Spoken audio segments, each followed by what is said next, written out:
माननीय उप मुख्यमंत्री श्री सुशील कुमार मोदी जी, माननीय स्वास्थ्य मंत्री श्री मंगल पांडे जी, यहाँ पर इस कार्यक्रम में उपस्थित माननीय मंत्री लोक स्वास्थ्य अभियंत्रण विभाग श्री विनोद नारायण झा जी, माननीय मंत्री जल संसाधन विभाग श्री संजय कुमार झा जी, माननीय मंत्री आपदा प्रबंधन विभाग श्री लक्ष्मेश्वर राय जी, और जो वीडियो कॉन्फ्रेंसिंग से जुड़े हुए हैं और मुजफ्फरपुर में उपस्थित हैं माननीय मंत्री नगर विकास एवं आवास विभाग श्री सुरेश शर्मा जी, यहाँ इस कार्यक्रम में उपस्थित बिहार सरकार के मुख्य सचिव दीपक कुमार जी, मुख्यमंत्री के प्रधान सचिव श्री चंचल कुमार जी, स्वास्थ्य विभाग के प्रधान सचिव श्री उदय सिंह कुमावत जी, योजना एवं विकास विभाग के सचिव श्री मनीष कुमार वर्मा जी, सूचना एवं जनसंपर्क विभाग के सचिव श्री अनुपम कुमार जी, मुख्यमंत्री के ओएसडी श्री गोपाल सिंह जी,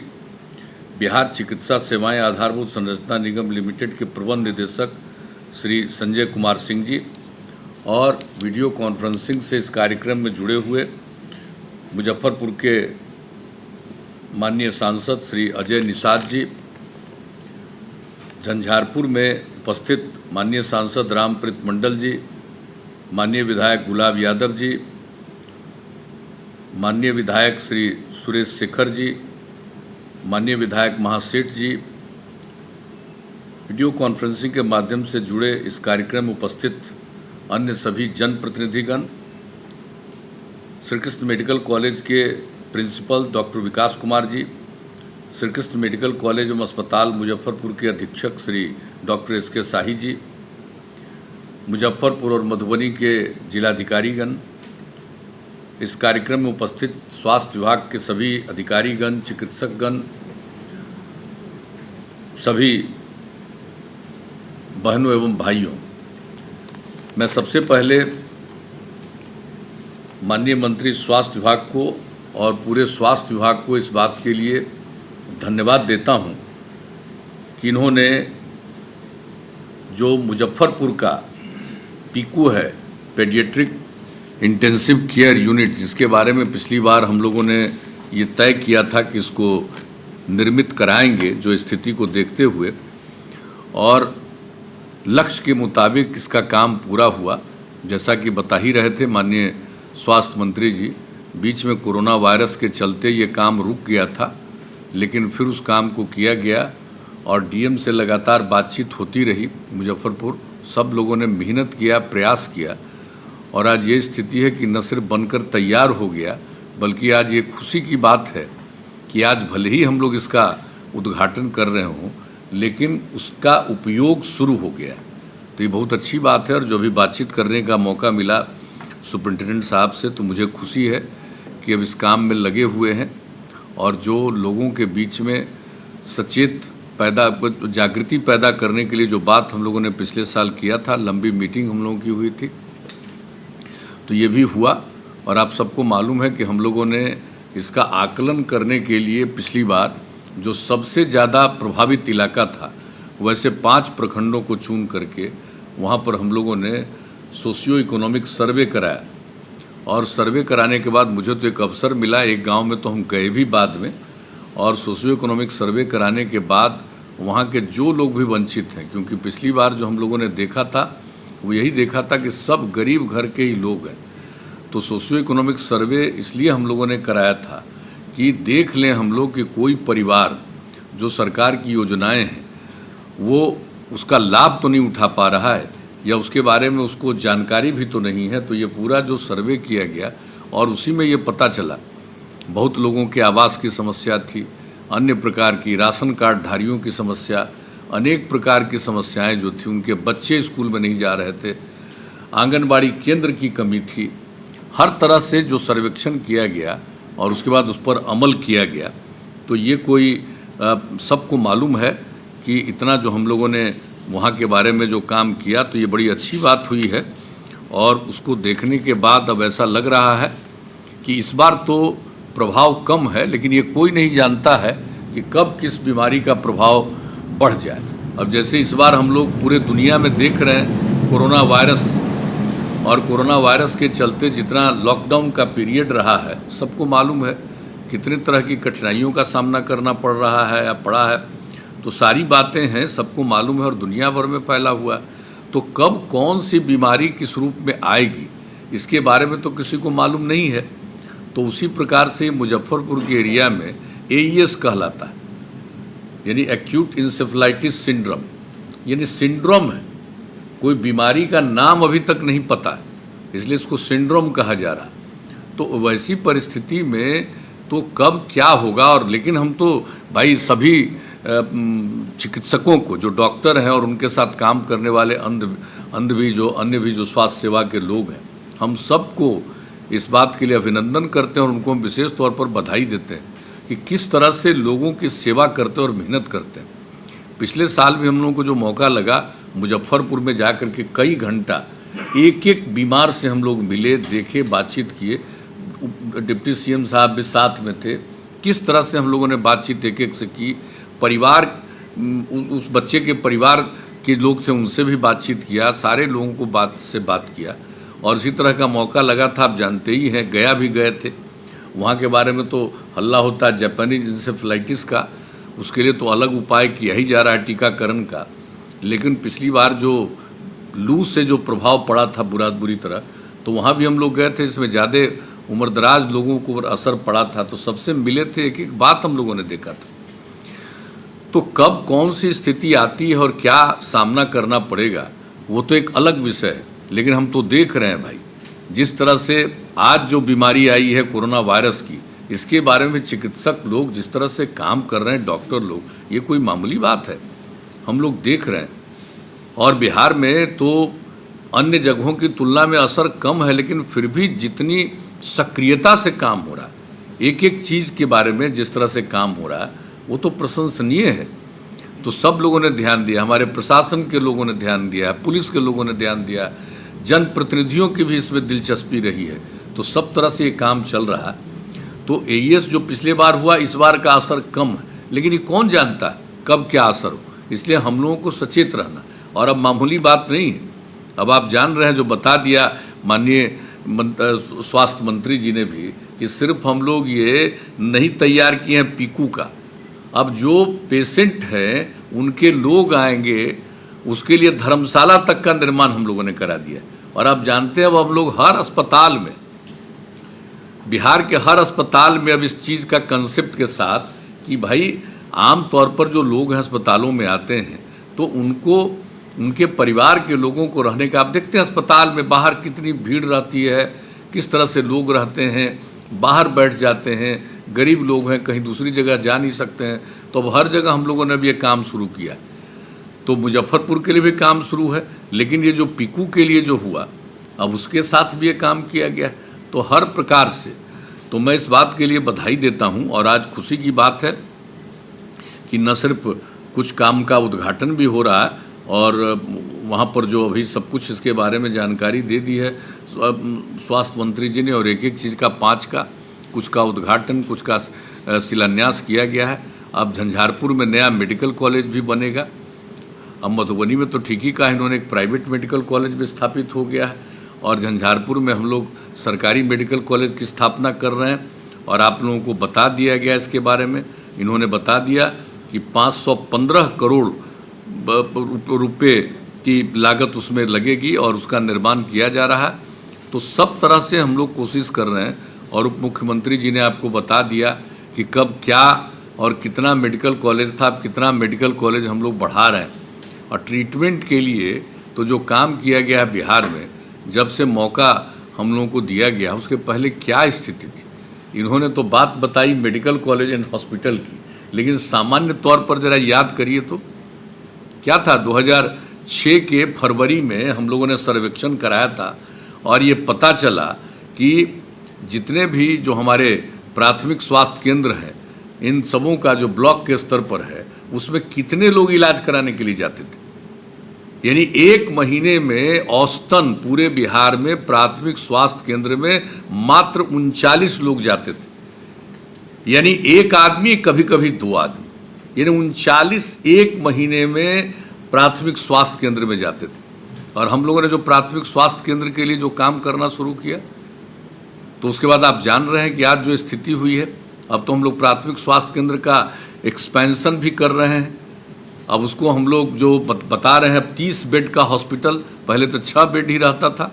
लेकिन उस बीच में जो इंतज़ाम हम लोगों ने किया, डॉक्टर्स का, अन्य लोगों का, नर्सेज का और बाकी लोगों का जो इंतज़ाम किया, और उसके अलावा मेडिसिन का, याद करिए मुफ्त में दवा देने का जो हम लोगों ने निर्णय किया और इसको लागू किया हम लोगों ने 2006 के अगस्त से। और इसके बाद क्या स्थिति हुई, नवंबर में जाकर के हम लोगों ने फिर सर्वेक्षण कराया कि अब जरा देखिए प्राथमिक स्वास्थ्य केंद्र में कितने लोग आ रहे हैं। तो कहाँ फरवरी तक 39 और नवंबर आते आते 1000 से लेकर के 1500 मरीज आने लगे थे। यानी लोगों को भरोसा हो गया था कि अब सरकारी अस्पताल में इलाज होता है। पहले इलाज वगैरह नहीं होता था, अस्पताल था लेकिन इलाज नहीं होता था, कोई खास बात नहीं, लोग नहीं जाते थे और कितना लोगों को कष्ट होता था। एक रिपोर्ट आई थी इंटरनेशनल, और उस रिपोर्ट को हमने देखा था कि किस तरह से गरीब आदमी को, जो भी कमाता है पैसा, वो चाहे मजदूरी करके या जिस तरह से भी, उसका सबसे बड़ा हिस्सा हेल्थ में खर्च होता है।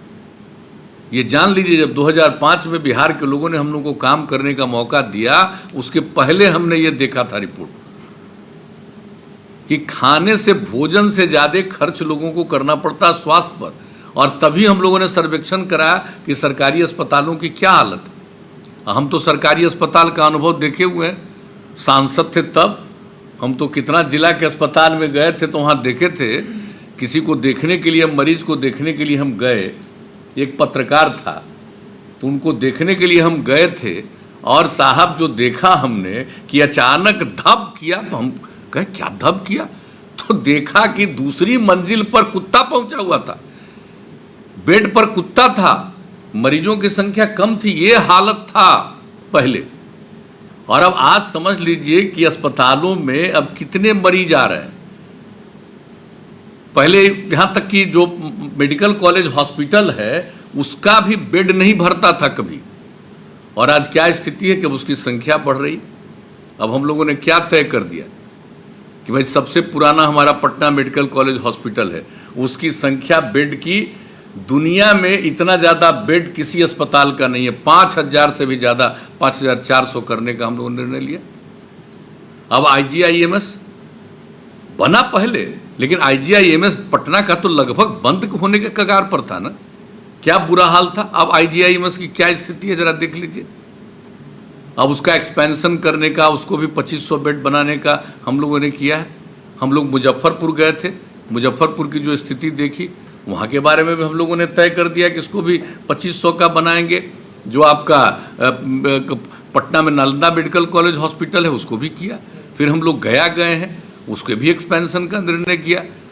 दरभंगा के बारे में हम लोगों ने निर्णय लिया। तो कितना हर जगह के बारे में हम लोगों ने निर्णय लिया कि उसको हम बढ़ाएं।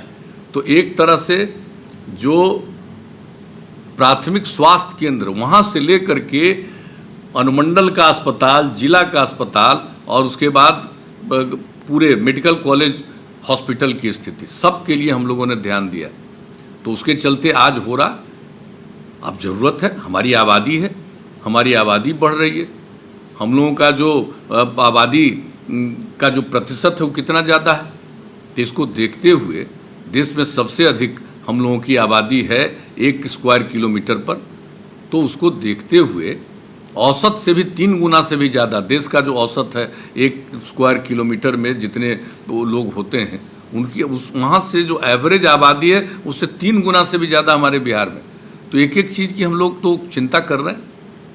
विकास का भी सारा काम हो रहा, लेकिन उसके साथ साथ जैसे हेल्थ, हम लोगों ने शिक्षा के लिए, विकास के अन्य कामों के लिए, समाज में भाईचारे का माहौल रहे, ये सब चीज़ के लिए, लॉ एंड ऑर्डर के लिए, सब के लिए काम किया।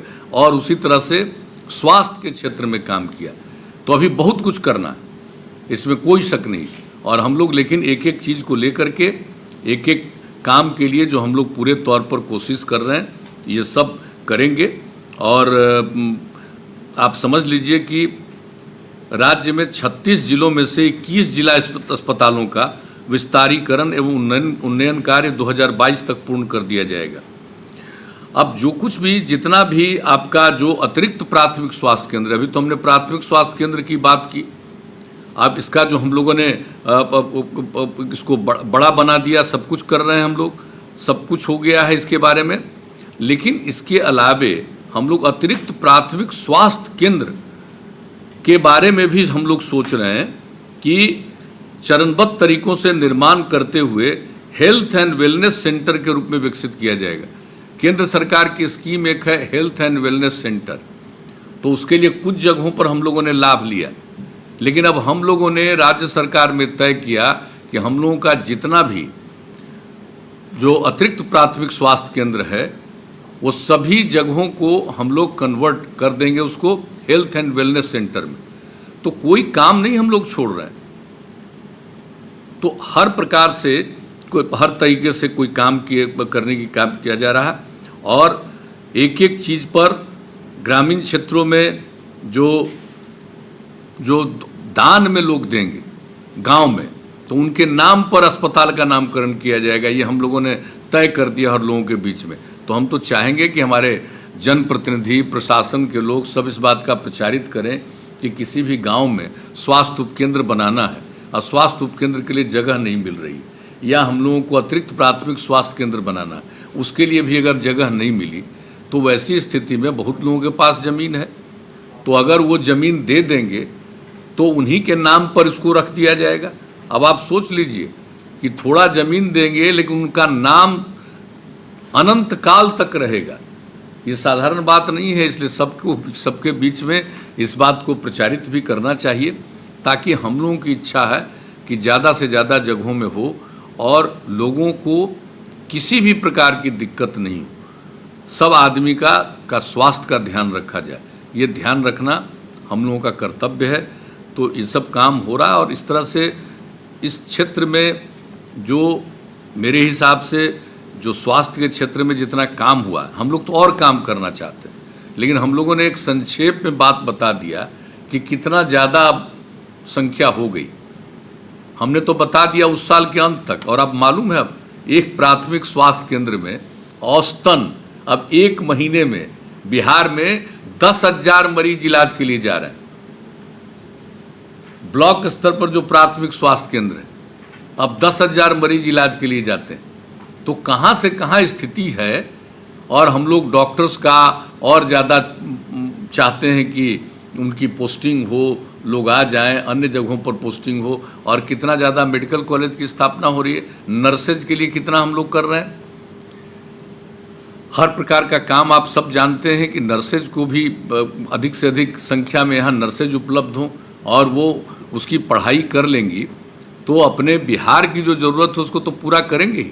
उसमें से बहुत लोगों की इच्छा होगी तो और भी कहीं जा कर के सेवा कर सकती हैं। तो हर प्रकार से इस क्षेत्र में, स्वास्थ्य के क्षेत्र में हम लोगों ने काम करने की कोशिश की है। यूँ तो काम हर क्षेत्र में कर रहे हैं, लेकिन आज मुझे बहुत अच्छा लगा है, क्योंकि जो सबसे बड़ी चीज़ है, आज कई चीज़ों का, आज कुछ चीज़ों का शिलान्यास और कुछ का उद्घाटन हो गया, और हम आश्वस्त करते हैं कि अभी तो जो उसके लिए उन्नयन के लिए काम किया जा रहा है मुजफ्फरपुर का, कि उसका ठीक ढंग से देख लें, लेकिन मुजफ्फरपुर के हॉस्पिटल का विस्तार भी किया जाएगा, उसकी संख्या ज़्यादा रहेगी, जिसके बारे में हमने जिक्र किया।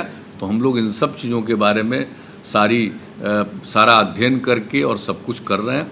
तो हम लोग जो भी ज़रूरी है हेल्थ के सेक्टर में, स्वास्थ्य के क्षेत्र में, उसको करेंगे। हम तो यही चाहेंगे कि हम सब लोगों का यही कर्तव्य है कि हम लोगों की सेवा करें और लोगों को जागरूक रखें। और ये जो कोरोना वायरस के चलते हो रहा, तो उसके बारे में तो हम सबको यही कहेंगे कि भाई देख लीजिए, कोरोना वायरस के मामले में बिहार में तो जागृति बहुत रही, गांव-गांव के लोगों में जागृति रही। तो ये मामूली बात नहीं है। इसलिए कोरोना वायरस के भी क्षेत्र में भी जो हम लोगों ने जन जागृति का अभियान शुरू किया है, तो जन जागृति का अभियान में सब लोगों का सहयोग होना चाहिए, ताकि लोग अलर्ट रहें। मास्क के बारे में उनको बताया जा रहा है, एक दूसरे के साथ दूरी बनाए रखने के बारे में किया जा रहा है। जो लोग 65 साल से अधिक उम्र के हैं, जो गर्भवती महिलाएं हैं, 10 साल तक के उम्र के और उससे कम उम्र के बच्चे बच्चियां हैं, या किसी अन्य प्रकार की बीमारी से ग्रस्त हैं, 4 प्रकार के लोगों को तो बिल्कुल ही ध्यान देना पड़ेगा, उनको अलग थलग रखना जरूर पड़ेगा ताकि किसी का कोई दुष्प्रभाव नहीं पड़ जाए।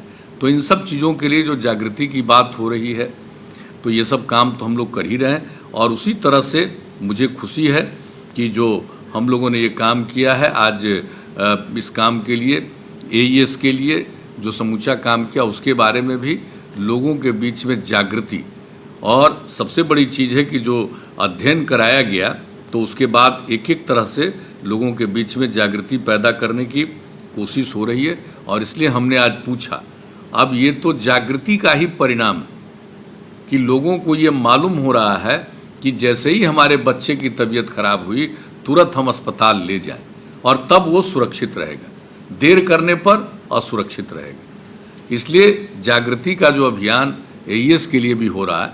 और आप लोगों को हम बता दें कि जापानीज इंसेफेलाइटिस और ये सब का जो गया से लेकर के कई जगहों पर, और हम लोगों ने तो अब तय कर दिया कि JEE का जो टीकाकरण है वो करीब करीब 26 जिलों में पूरा हो चुका है। हम लोगों ने केंद्र सरकार से आग्रह किया है कि उसकी जो दवा आती है टीकाकरण की वो आ जाए, और बाकी 12 जिलों में भी हम लोग इसका टीकाकरण कराना चाहते हैं, क्योंकि कोई नहीं जानता कि कहाँ का आदमी कैसे किस चीज़ से प्रभावित हो जाए। इसलिए इन सब चीज़ों पर हम लोग लगे हुए। और ये मालूम है ना कि पहले क्या स्थिति थी। आमतौर पर जो टीकाकरण पहले होता था, क्या था, 2006 में हम लोगों ने सर्वे किया था, मात्र 18% टीकाकरण था। और अब आप जान लीजिए कि अब स्थिति हो गई कि अब हमारा बिहार में 86% टीकाकरण है। और हम लोगों का लक्ष्य है कि टीकाकरण के मामले में हम लोग देश के टॉप 5 जो 5 राज्य होंगे उसमें हम शामिल रहेंगे। इतना हम लोगों का टीकाकरण के लिए भी है, एक एक चीज़ के लिए। तो हर चीज़ में अब स्थिति में सुधार आ रहा है, वैसा नहीं है कि एक एक चीज़ में। और टीकाकरण कितना जरूरी है। और बिहार में आप जान लीजिए, ये पल्स पोलियो कैंपेन जो चला पोलियो से मुक्ति के लिए, तो लोगों को तो लग रहा था देश भर में कि बिहार से ही परेशान थे, बिहार बहुत पीछे था। और अभी हम लोग 2005 के नवंबर में शपथ लिए थे और उसके तुरंत 2 दिन के अंदर अंतर्राष्ट्रीय स्तर के लोग आकर के मिले और लोगों ने कहा, हमने आश्वस्त किया कि हम लोग इसके लिए ज़बरदस्त अभियान चलाएंगे। और पहला ये वीडियो कॉन्फ्रेंसिंग से 2005 में ही हमने DM से बातचीत की थी और इसके बारे में उनको ये जिम्मेवारी दी थी कि पल्स पोलियो कैंपेन चलाना। और जिस तरह से सब लोगों का, हर समुदाय का, कई तरह से इसके बारे में तरह तरह का अफवाह फैलाने की कोशिश होती थी, लेकिन समाज में इस बात को लेकर के एकता कायम किया गया और सब लोगों ने इसका सहयोग किया, चाहे वो किसी भी धर्म मजहब को मानने वाले लोग हैं। और क्या हुआ उसका फल? उसका फल हो गया कि बिल्कुल इससे मुक्ति मिल गई। और अब हम लोग उसी तरह से कालाजार से मुक्ति चाह रहे हैं और कालाजार के लिए भी हम लोग हर तरह से प्रयास कर रहे हैं। तो स्वास्थ्य विभाग इसमें कोशिश कर रहा है। तो अब ज़्यादा समय आपका कितना लें, अब ऐसे ही बोलते रहेंगे तो फिर आप लोगों का समय कुछ ज़्यादा ही लग जाएगा। इसलिए अब इतना ही कहते हुए मैं सबसे पहले आप सब लोग जो उपस्थित हैं, मैं आप सबका अभिनंदन भी करता हूं, सारे अधिकारियों का, सारे चिकित्सकों का, चिकित्सा से जुड़े हुए अन्य सभी कर्मियों का, सारे जनप्रतिनिधियों का, सब लोगों का मैं अभिनंदन करता हूं। और मुझे पूरा भरोसा है कि हम सब मिलकर लोगों में जागृति पैदा करेंगे।